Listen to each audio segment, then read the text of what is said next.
Well, very happy to have you here with us. And I'm also very excited about this talk, from malware to mastery ahead of the external threat feeds. So I think everybody has had some PTSD with threat feeds at some point, right? Where we thought it's like, oh, this is going to be awesome. And then it's like, boom, oh, what's going on? And this is like bringing down my SIEM, or I'm blocking too much, or too many false positives. So anything you can help us with that? Love to hear your thoughts on that. Yeah, thank you, Ismail. Thank you for the great intro. Did I take the control? You should have control. Yes. Yeah. Right. Okay. Perfect. Be able to advance the slides. So, thank you. Hello, everyone. Welcome to our session. So, a special thank you to Ismail, Liu, and the SANS team for hosting this event and bringing us all together. It's really, again, a pleasure to be here. And we are looking forward to sharing insights and some practical knowledge with you all today. And let's jump into it. Before we dive in, so let's take a quick look at our roadmap today. So we quickly navigate through the theoretical groundwork, as over half of our session is dedicated to an in-depth hands-on demo that I'm sure you are all eager to see. To set the stage, we start by revisiting the standard CTI process. Next, we tackle a common challenge in the CTI landscape. So striking the right balance between strategic foresight and tactical agility.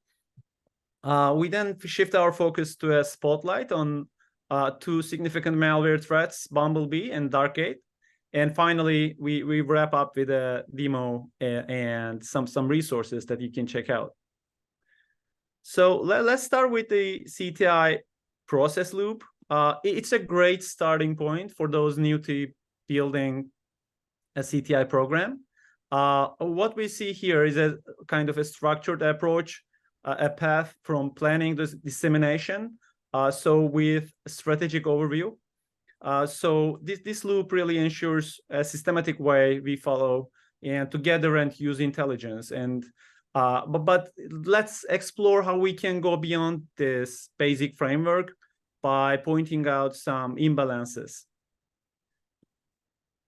So usually the challenge, what we see while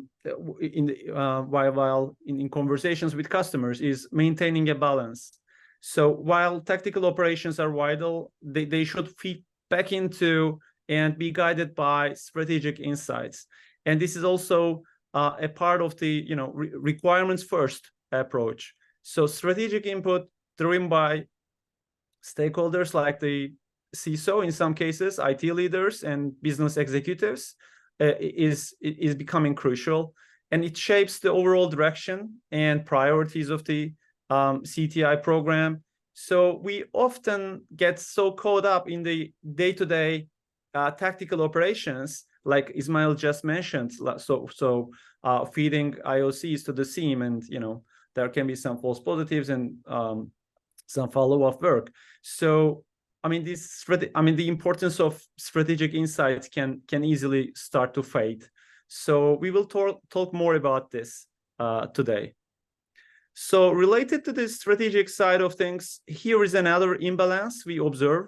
So the names of threat actors like grab headlines and our attention, and sometimes leading us to overlook the malware itself. So while threat actors are important, understanding their tradecraft and the malware they use is equally critical. So just to acknowledge a fact that the challenge of attribution is resource intensive, and we know that, but it's ideal to prioritize based on what impacts our organization the most, rather than attribution. So I just wanted to make it clear. So even when malware is considered, we tend to lean heavily on threat feeds as the first option and plan to collect more. But here is the thing. So these feeds are not always tailored to our specific needs in our organization. So you want to understand why relying solely on IOCs and external feeds really might not be the best approach. So threat feeds are oftentimes created with a broad focus, which can lead to a mismatch in the intelligence you receive and what's actually needed based on our requirements. So it's better to keep the focus on what's timely, what's relevant, and what's kind of targeted. Timely means, for example, receiving intelligence as soon as possible. For example, when the command and control C2 is still active. So that would be a good example. And relevant refers to intelligence that's useful to your organization, of course, and targeted focuses on threats that directly impact your environment, or targeting to impact your environment. So it's another contestant for the meme competition. So it was hard to resist using a meme here. This sums up this situation kind of perfectly. So we are often distracted by external feeds while overlooking malware that directly impacts our environment. Now, so what we can do, so a step back for a recommendation for those of you looking for the right model. So Mandian's recent blog by Renze Jongman suggests this Hyperloop model, and I found it really useful integrating strategic and tactical elements, and how to do that. I will share the link in the resources, so highly recommend you checking it out. In summary, the Hyperloop model refines the approach to CTI, so facilitating a more targeted approach. It integrates both elements, like strategic and tactical. And this model informs various operational cycles, from threat actor tracking and day-to-day instant response. And on the right here, so what I'm going to say here is, once we set our threat model in motion, so name of the game would be prioritization. So imagine this, for example, in some cases, our investigation of a threat actor directly leads us to a specific malware family. So a good example is like TA577's use of Crackbot. Fatih is gonna touch on that in his when he takes over. So in other instances, like we might encounter a widespread malware campaigns, so that demand our attention and tracking. So what's the bottom line here? Is that our threat model, we can see it like a compass. So, and as we travel this path, three things need to be taken care of. So finding out the real behavior of the malware, precision of the IOC extractions, and last but not least, classification. So which malware family that we are facing right now. So, and rinse and repeat. So as we move, we can gather more information about malware trends and patterns. So speaking about trends and patterns, we handpicked two malware families to show you today. So to show what you can get if you put more effort on malware sandboxing as part of your threat intelligence efforts. So with Bumblebee, we see the importance of tracking malware evolution. And the other one, DarkGate's emergence following the FBI's takedown of Qbot, demonstrates the dynamic nature of threat actors' toolsets. And in reality, trends and patterns in malware behavior is kind of left to the vendors and specific research groups. However, there is plenty of legwork you can do. And here is actually what we got after doing that legwork. So there are more in our blog, but here is a quick snapshot on Bumblebee. So it's a loader, and that has the capability to download additional malware payloads. And it's active since March 2022 and known to be successor of another loader malware, Bazaar loader. And over time, our labs team observed some changes, especially around evasion techniques. For example, they added a unique packer and a novel hooking method. So by creating a custom packer, the developers of Bumblebee are kind of attempting to evade signature-based detection methods commonly used by antivirus tools. By employing a new hooking method, again, it could evade detection by hiding its malicious activities. So these advanced features indicate that the developers behind Bumblebee are actively working to improve their malware's ability to bypass security measures. And I would like to share this timeline, which captures the evolution of Bumblebee Loader over several months. Starting from May 2022, we see that Bumblebee had about 35 known evasion techniques in its arsenal. And fast forward to January 2023, the number of evasion techniques has grown to 50. But evasion is just one part of the story. Bumblebee isn't just about avoiding detection, as we knew earlier. So it's also a delivery mechanism for other types of malware. So also here, Bumblebee was found loading some of the most disruptive payloads, like Conti ransomware, until its shutdown impacted businesses globally. We also see CobbleStrike, a legitimate security tool that's being co-opted by cyber criminals. And let's not overlook the inclusion of others like shellcodes, which provide attackers with some powerful and flexible control over a compromised system. So more on that. So where is the meat for us? In mid-2022, Bumblebee's capabilities were focused on detecting virtual environments, such as VirtualBox, Parallels, and the others listed here. In 2023, it was able to check the file name it's running from. It was able to check the disk size, services running on the machine, and even the CPU fan. So looking for signs of a security research lab or sandbox environment. I mean, this is all good stuff for CTI. So one last note before Fatih takes over. If you're looking for malware samples to analyze, we have a slide at the end for you, so you can check out. So right now I'm passing it on to Fatih. So he's gonna go through some demo, and he's gonna go through DarkGate. Thank you very much, Ertuğrul. You shared some great insights about why generating your malware intelligence is important. And you talked about the Bumblebee as a malware family and its technical evasion capabilities. And what I'm going to talk about today is actually I will give a demonstration of a malware sample analysis and how VMware platform can help you make the intel generation or extraction from an existing malware repository could benefit you, and how you can do that. But before I do that, I'd like to talk about the DarkGate malware family, which is kind of like a cousin to Picabot or Bumblebee.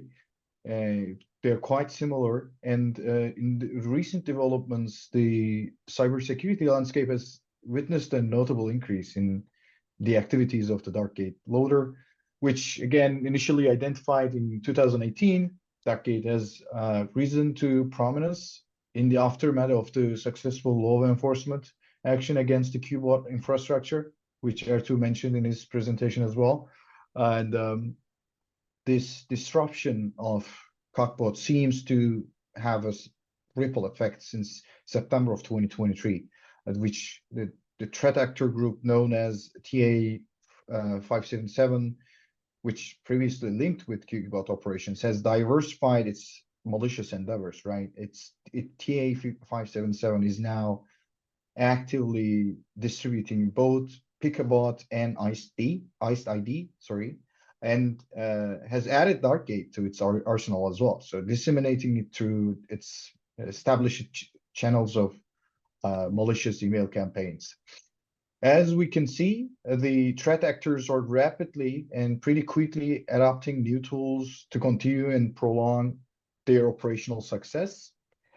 Do the organizations have the same speed in detecting malware family variants and connecting the dots between the malware classification, malware family, and the threat actor behind it? Because it could be really important for the organizations to, keep track of the most relevant threats. And again, DarkGate family has been really popular, and it's offered as a malware as a service, and even has a crack me challenge, which is kind of like a bug bounty. And it's been out there in the Russian-speaking cybercrime forum in 2023, and it has been tied to many different campaigns.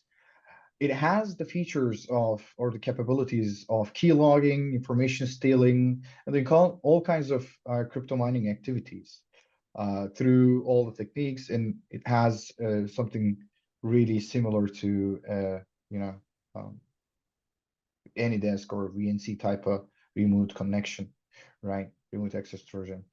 And I will talk about the variants of the DarkGate and how this could be relevant. As you can see, it is pretty technical to follow the techniques between these same families variants, and you probably won't even have, or your CTI team won't even have the capability to actually follow and track all of them and write detection rules about it. That's why you may need to actually automate this part of your analysis pipeline.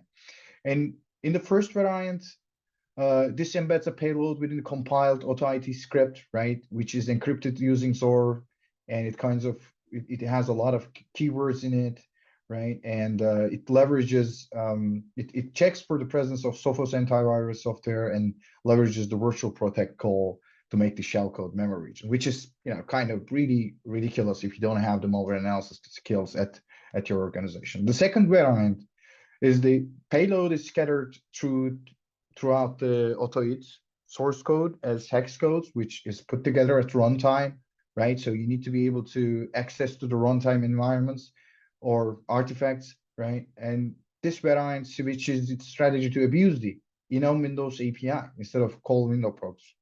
So we're in the Windows function call level. So it's really low level stuff that just gives you the idea of how they are different. The third one is similar to others, but with the key difference, it checks if it's running with system privileges, right? This is pretty straightforward. And the fourth variant is one from 2018. It's pretty old and it has less complexity as it contains no obfuscation, and it creates a shortcut LMK to the AU3 file placed in the startup directory. It's pretty trivial stuff, right? But even in the single malware family, the amount of knowledge that is required from you to actually improve your defenses is nowadays ridiculous. And we're only talking about one threat actor.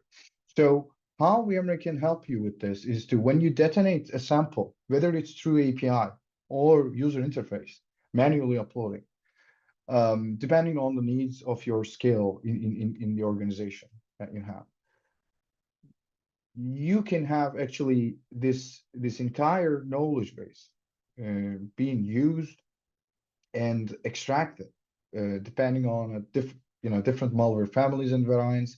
Here we have a sample. It's an MSI file which was submitted to VMware, and this entire analysis is automatically done without needing any analyst to be interfering with the environment, and in 5 minutes basically. And the final verdict was the malicious, right? But it's not so important to only give the verdict for a given sample file. Everybody can do that a couple of days later. However, what is important in here is the classification and clustering of the thing. The high-level classifications, as it is highlighted on the top left, is since it has key logging capabilities and it spies on some of the processes and it just acts like a downloader, since it tries to download some other stuff and injects to other processes. These are listed there. And there's also some generic threat names which are taken from an antivirus. However, if you can see, it is marked as DarkGate automatically by either through YARA rules that we have in the environment or the extracted configuration.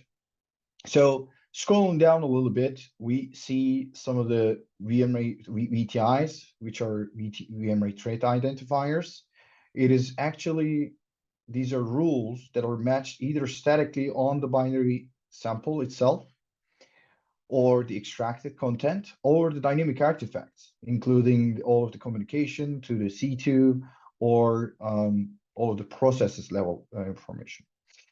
The top one is the extracted configuration, which is my favorite. VTI is correctly classifying this malware family as DarkGate because it was able to lock in its extractors to the even byte level offsets so that it can extract the malware author's embedded configuration into that sample. And these are probably providing the IOCs of the outstanding merits, right? Because you can directly, if you know there's a configuration, you can probably directly use that as a pivoting point to find similar samples or similar threat actors in your other data corpus. Here, we also see the Yara matches. There is a Yara match on malicious contents, and this was matched on function strings as well as memory dumps. And on the right-hand side, you will see the AutoIT or AutoIT tree.exe, and which will be repeated or throughout the entire report demonstration.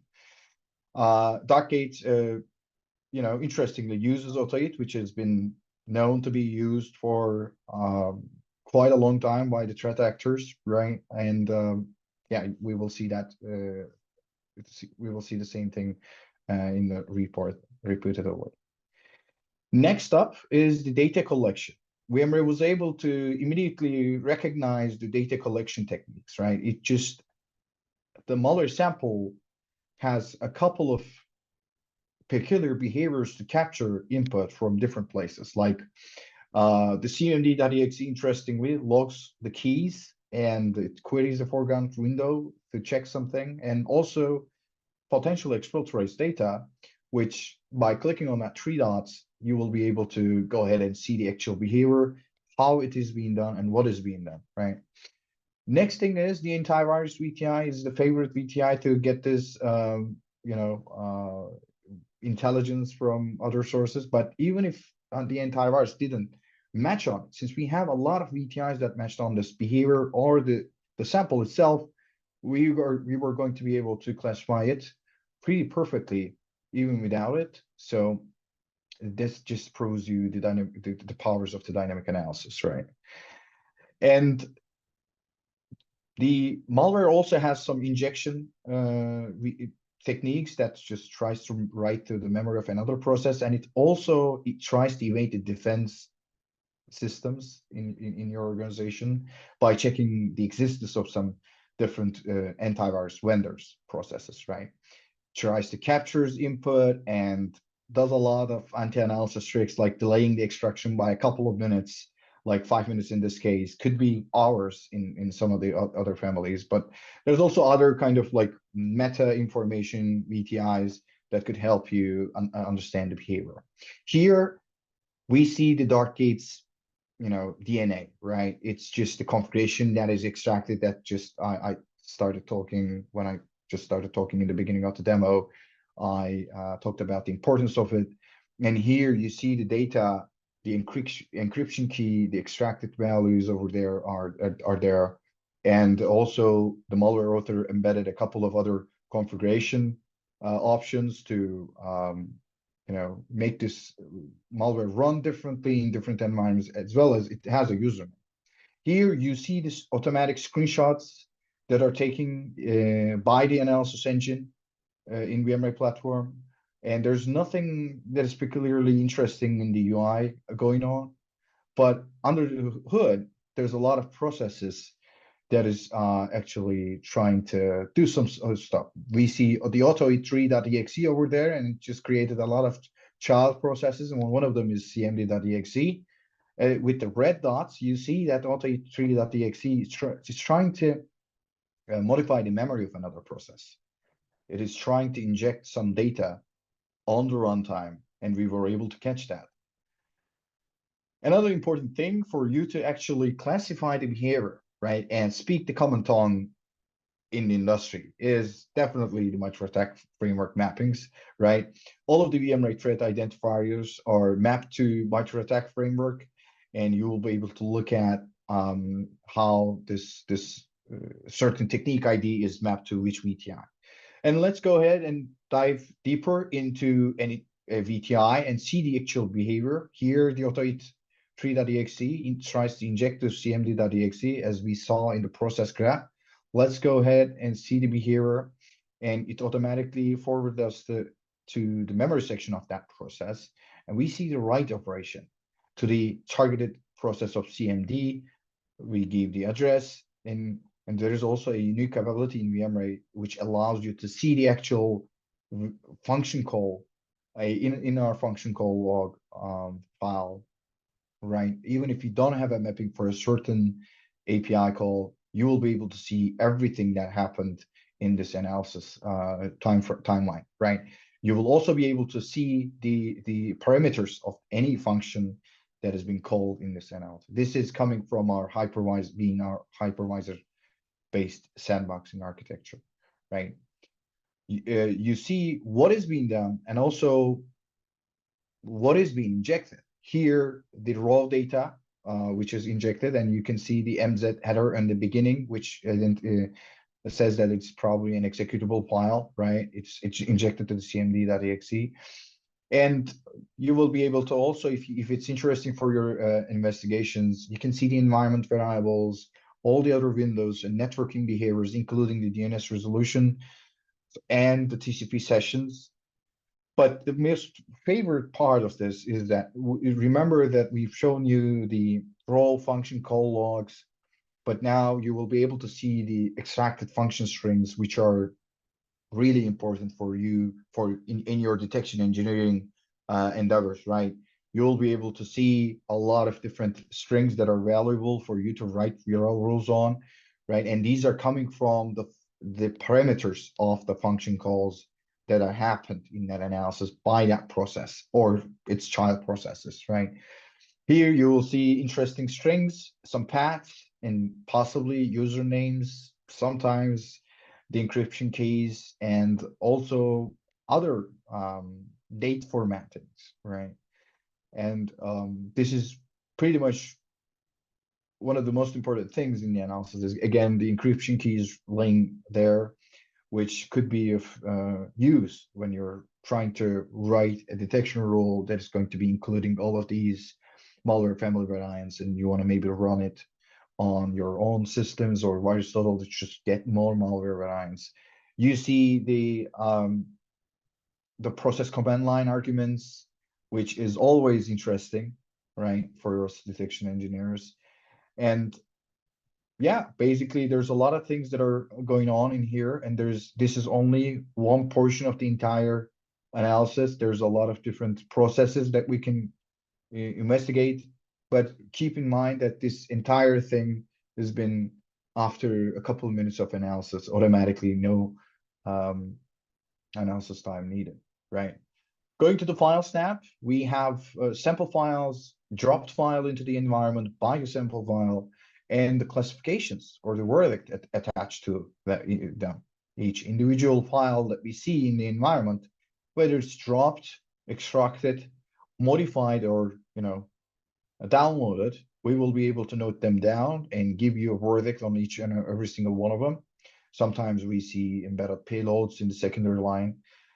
In the AV and Yara tab, we have the AV matches, and there's a lot of memory dumps in here. And the reason why we have memory dumps and verdicts attached to them is that we're trying to see every stage of the sample in the memory throughout the analysis time, as it is always the malwares are packed nowadays, and they need to unpack themselves to be executed and recognized by the operating system. And we're gonna be there once it's happened, since we are taking the dumps continuously and applying our AB signatures and Yara rules on each and every single one of them. Same goes for Yara rules, right? Yara rules will be also applied to every single memory dump or the code dump that's there. And of course, the ones that are matched will give us better clustering or classification capabilities over there. As you can see, the rules that are matched on these memory dumps are purely DarkGate related rules, as this is giving us a lot of confidence into doing the classification. And a really good classification could just help you end up in a situation where you can do the actual attribution to the threat actor, right? Here we see the matched rule, which is DarkGate function strings. We have some couple of interesting strings that we've taken out of this function call logs and extracted function call strings. Here we see the malware names that the the author embedded it to check and evade a certain antivirus check in the organization. And also there are some other type string formats that our labs team developed. And this is, there's a annotation over there just to let the VMware platform know that it only needs to apply these rules to the function strings instead of memory dumps or the sample itself, right? And we see the third rule, which combines the first two rules to have a better classification. We can also monitor the networking tab and extract the IOCs in the network level, right? We have currently not that much activities, meaning like not that many your IP addresses are contacted, but a single IP address has been contacted more than 1,000 times. And we can see every single session and all of the TCP payloads or even UDP payloads over there. And we can extract them, decrypt it, and provide you in a PCAP file format. Here, the most interesting part for the CTI teams is probably the IOC tab. And over there, we've already filtered down the 403 other artifacts, which could be of interest for your investigations. But for the sake of the analysis, protecting the analysis time, we are only showing you the ones that we think are relevant. And over there, we have memory dumps, the binary files, all of them will be having their own hashes shown in the below. And we can have, various type of IOCs extracted and reported to you here, is including file names, the process hashes, URLs, IP addresses, domains, and processes, right? And or muchexes for even. Here, I also see one of the IOCs, it's a file name, also auto.tree.exe. Maybe it's a benign sample itself, but it is associated to a lot of different malicious behaviors. We can provide you the hash and also the behavioral information attached to that IOC, which is, it's quite important to have when you're matching the IRAs or the indication of behaviors with the indication of indicators of compromise, so that you will have this better understanding of why this IOC is being classified or considered as malicious, right? The other IOC scoring capability is also something of interest for a lot of folks out there. You can also dump all of these IOCs as CSV format or Stix 2.0 or 2.1 format, and you can download the entire report as a PDF report to just forward them to your teammates. And you can also download the entire report as a JSON file for your programmatic endeavors, right?